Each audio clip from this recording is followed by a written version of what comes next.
Hey guys, it's Wayne Scalier, author of 21 Tax Topics to Stay Compliant and Save Money, available for free at getmytaxbook.com. Again, for free at getmytaxbook.com. And guys, I'm doing this video, it's like third or fourth video in the series of videos concerning the ERC VDP program, or VDP rather.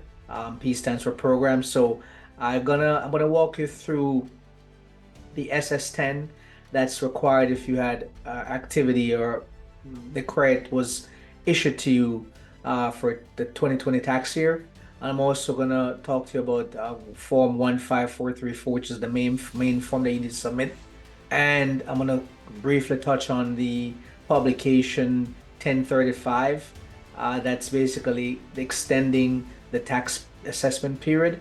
That's also going to be required if you have a 2020 credit, right? So I'm going to talk about that, and also I'm going to talk about Form SS-10, which is required again if you have credits for 2020. Here's your main form.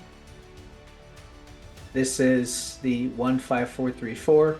I've taken the liberty of completing this. This is all made up stuff. Nothing here is real.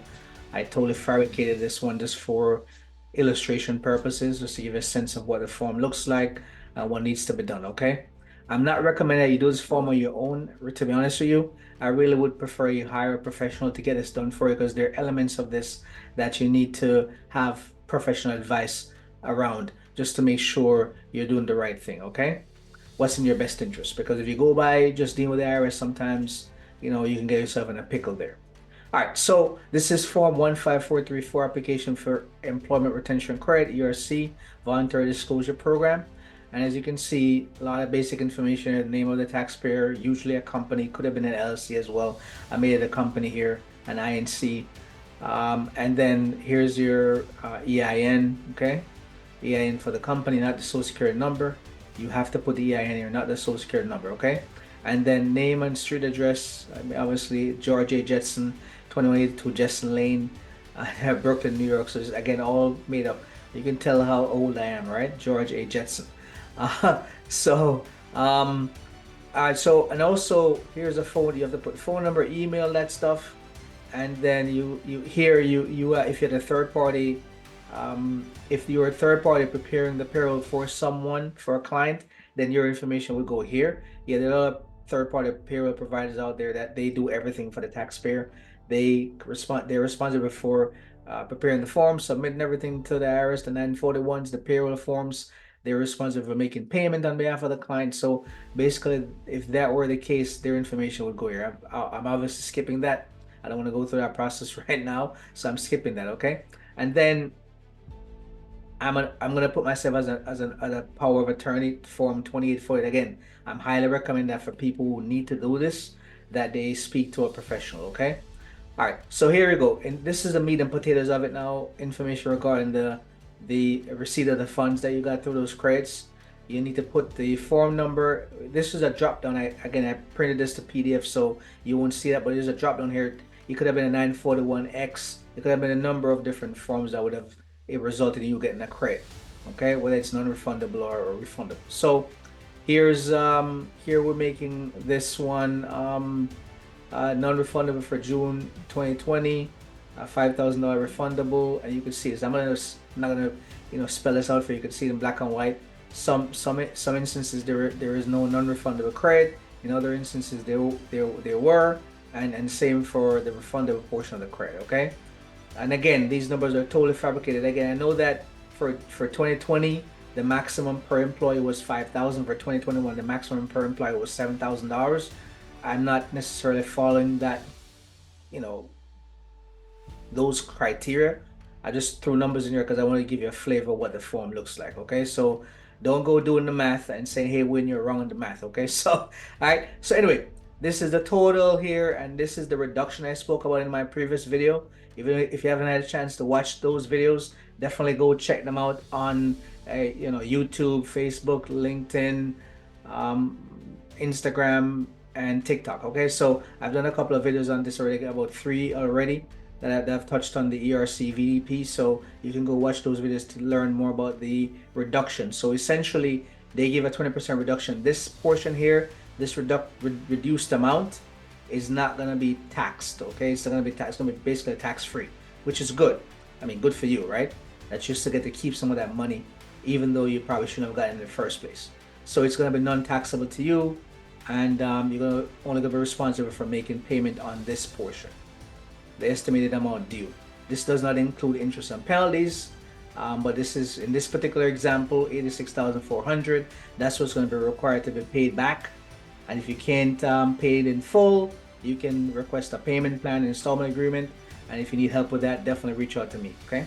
All right. And so here's the person who advised you to take the ERC VRC, the earning income, the employee retention credit. And this was Wesley Snips. I'm sorry, guys, not Wesley Snipes. Wesley Snips Jr. Okay, his company is called Illegal ERC Promoters Inc. I'm sorry, I had to take a jab at that. And so 1-800-DO-FRAUD is his phone number. Here's his address. But the point is that if you are advised by someone to take the credit or encouraged by someone to take the credit, there are all these mills that are out there that were there basically encouraging people, doing some pretty nefarious stuff to get people to sign for these credits because they were taking a commission. Okay, so that was their incentive. But anyway, that's where you put that information. Also, I need to describe to in as much detail as possible. I made it very simple here. They prepared the form for us. We submitted. We submitted. They didn't sign. So a lot of times in some instances when some of these entities help you to prepare these forms, they won't sign because they want to be on the hook. But there's usually some sort of electronic or paper trail that'll tie them to you anyway. So, but again, here's where you put your description, what happened, and so forth. All right, and then you have to sign it, and and sign and date. That's very important. If it's not signed, date, it'll be rejected. It'll be considered unprocessable. And so George signs as CEO, and here's his phone number, and I'm going to sign as the representative, and what my title is. I'm a power of attorney for via form 2848 on my phone number. So that's that for the 1534 in terms of filling out the form. I just want to point to a couple of things on the instructions. Again, the ERC is a tax credit for businesses and tax-exempt organizations that had employees who were affected by COVID. Essentially, they couldn't get to work, so the government is giving them a break, okay, the employer a break based on the employee's status, right? They weren't able to work. They had mandated, there were instances where governors in certain states, pretty much all states, were mandating that people stay home because they wanted to stop the spread. So that's the basis for that. Now I have one former client who was told by a friend of hers who had no employees that she got $20-some thousand, in ERC money. Okay, totally inappropriate. You have to have had employees. If you didn't have employees, you have a problem. All right, and that's why you probably need to do this. Give the money back. Eligibility requirements. That's here too. Who's eligible and so forth. For this program, so you can take a look at that. When and where to file. Again, you have to file, as I mentioned in my prior videos, you have to file by 11:59 p.m. local time, March 22nd, 2024. So don't wait until the last minute to take care of this, guys. Do it ASAP, because sometimes these systems, these portals, they can have glitches, especially when there are a lot of people that are trying to upload documents at the same time. So don't wait until the last minute to get this done. Get it done right away, okay? All right, so I'm going to talk more about this document upload tool at some point in time when I get to the next when I get to the FAQs. I'll talk about that more. All right. Then here again, FAQs. I'm going to talk to that later on, a little bit more about that. Assembling the application. You want to put these forms together. No, this SS-10 consult a tax pro. I have this in red because this is really critical. You're basically, when you if you had ERC credits, ERC for 2020, you're gonna have to sign this consent form, basically extending the period that the IRS has to assess the tax, and that could be problematic. So you want to make sure you're doing the right thing when it comes to that, and that's why I'm saying you definitely need to speak to a professional about getting that, especially when you have money for that 2020 tax year, okay, when you receive credit for that year. And if you change your address, you put that as well as part of the packet. And then if as power of attorney, you would get my power of attorney, or I would be uploading that into the portal. Okay. So, and then down here, again, I talked about third party payer client information. When you outsource your payroll to a third party, that's what you need to take a look at, or they take a look at that if they're doing this for you. And 2848, yeah, you're going to attach that. Talked about that already. Preparers, advisors, yeah, we talked about that already as well. That's Wesley Snips Jr. Okay. And here's where you talk about signing the form. It must be signed and dated. And look at this, guys, record keeping, right? This is their estimate of the time it'll take for you to actually prepare everything and put it together. Record keeping 13 minutes, learn how about the law and the forms, 18 minutes, and then prepare and send the form 1 hour and 49 minutes. That's pretty long. The form looks pretty straightforward, pretty simple, right? You should be able to do it in 10 minutes, right? Probably not. So, because you're gonna have to find information about the 941s, make sure whatever you're putting down is actually what you receive as a credit. So there's some work to be done. So again, aside from that though, I'd say you need to do work, because you need to think about hiring a professional, because if you mess this up, you could be causing yourself a world of hurt, additional hurt. So, especially with respect to Form SS-10 and that extending of the tax assessment period. So, you want to make sure that you're covered there. You're doing the right thing with respect to putting yourself in harm's way, or not putting yourself in harm's way. Now, let's talk about the Form SS-10. Pretty straightforward again. This is actually pre-filled. When you go pull up the form, this 1B is already pre-filled, and so is this at the bottom here, April 15th. That's already pre-filled. All right. But George A. Jetson, and this is his address, and he has to obviously sign it, and the power of attorney has to sign as well. And you may require the form may require corporate signatures. If it's been done by a corporate officer or an entity that received money, they would sign here. And then there's representatives will sign here as well once they get the form and it's whatever reviewed and whatnot. So they talk about some instructions, very light instructions, right? If it's a partnership, then only one person needs to sign. Talks about the power of attorney, and if it's a fiduciary, how that works, and a corporate signature as well. So that's that, guys, for that form. Let's look at that extending the tax assessment period.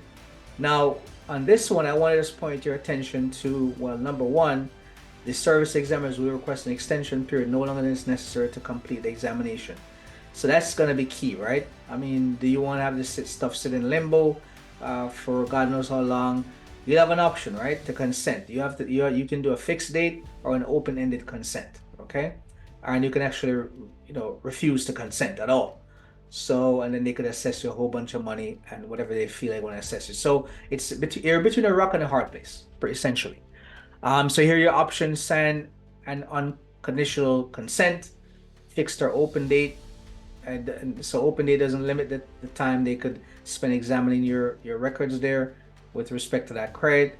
And you can negotiate. So this is where you probably want to speak to a professional to negotiate those terms on your behalf, right? Because who knows better than us, right? We can negotiate this stuff pretty well. We do it all the time. So you may want to think about hiring a professional for that. Again, you could refuse to consent, and then they could just basically assess you whatever they want to assess you, all right? And that's it. I mean, that's all I wanted to kind of point out on this. You could certainly read this, is 4 pages long. So anyway, you can just search for FAQs ERC and it'll come up. But the point is, I wanted to take it to this ERC VDP eligibility question. You can obviously look through this entire thing if you want to, but if you go down here, this is where they're showing you in number 3. Actually, I'm in the right place. And so if you're doing this on your own, you probably want to come to this question number 3 here in the FAQs. How do I submit my ERC VDP application package? And they just added this recently, December 21st, just 6 days ago. And so you can see step 1, you go to this URL, okay, irs.gov/DUT, and you click the blue button and so forth, and eventually it's going to walk you through how to basically upload that that information that you prepared, those forms you prepared for submission. And that's what this really is about. So just make sure you take a look at this. If you're doing this on your own, take a look at this just to make sure you're on the right track, and not to mess things up or cause any interference. But I just want to kind of bring this out because I've been talking about this stuff the last couple of days, kind of preparing you guys for the eventuality for people who are facing. I'm gonna actually stop my sharing now. Yeah, for people who are facing this kind of dilemma with the ERC, you definitely need to again think about hiring a professional. Okay, that's the if I had to summarize everything into like one sentence, think about hiring a professional to get this done for you so that you can have some peace of mind. I mean, we can't guarantee anything, but we do this stuff all the time. So you definitely want to leverage us to get this done for you. Guys, need my help, definitely reach out to me via my website. You can hit me up at www.wscullycpa.com. You can also message me on social media. You can reach me by phone. My number is 718-938-4601. And I hope this is of some help to someone. All right. You guys take care. Talk to you soon. Bye.